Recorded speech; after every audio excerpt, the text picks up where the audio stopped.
I'm Game Changer Coach Robert Cabono, and today we're going to talk about carbohydrates, specifically good carbs and bad carbs. Those are terms that get thrown out a lot, and I want to delve in a little deeper and talk more specifically about them, what they mean and what they are.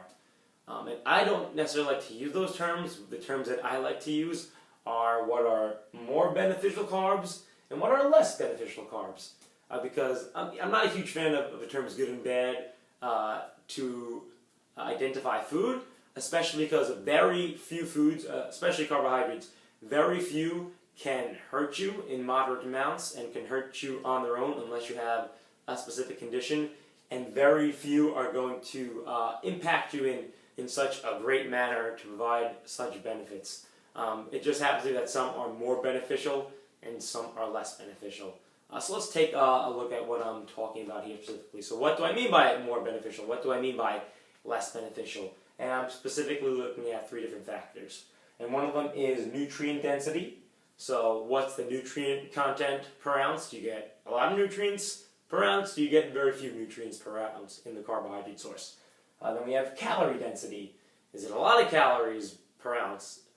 Is it very few calories per ounce? And then fiber content, how much fiber is in there, because fiber is very helpful for digestive health, gut health, and a bunch of other different issues.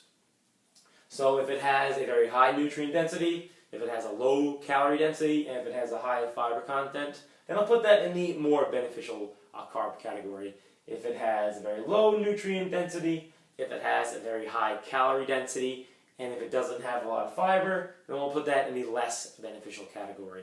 And what specific carbohydrates will we put in that more beneficial category? Well, it's pretty much the stuff that you hear all the time that's talked about as those good carbs most of the time. And that would be fruits, vegetables, oats, potatoes, beans, and whole grains.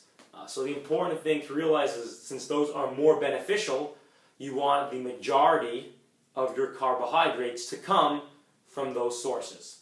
And if you're having carbohydrates that are less beneficial, ones that aren't in that category, things that like sweets and bread, it's fine to have them. You just don't want them to make up as large a portion of your carbohydrates as these, because you're going to get more benefits from these.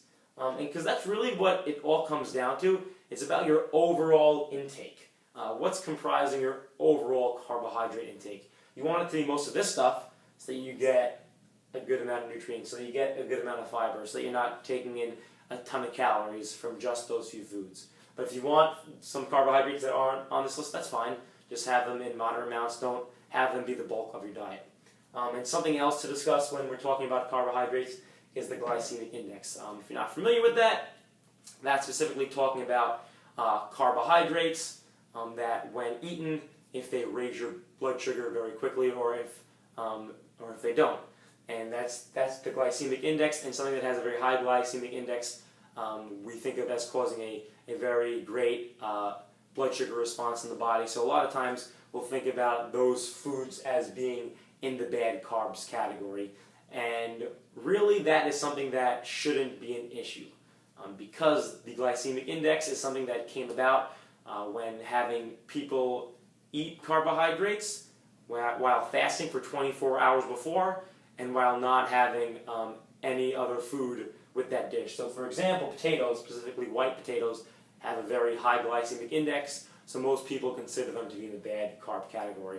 Well, unless you are eating white potatoes completely alone while not having eaten anything else for a previous 24 hours, then it's not really going to matter. So that's something that I don't think most people have to worry about, unless your doctor tells you to consider it for any other specific reason. So just in summary, these are the carbohydrates that we want to make up the bulk of our diet. They're not necessarily good, they're not necessarily bad, they're just more beneficial than the other carbohydrates that you're going to have. So have these be the majority of your diet. Other foods, they're fine to eat, they just shouldn't make up most of your carbohydrates. So don't think of it in terms of good and bad, think of it in terms of more beneficial and less beneficial. I'm Game Changer Coach Robert Cabono, and we'll talk to you next time.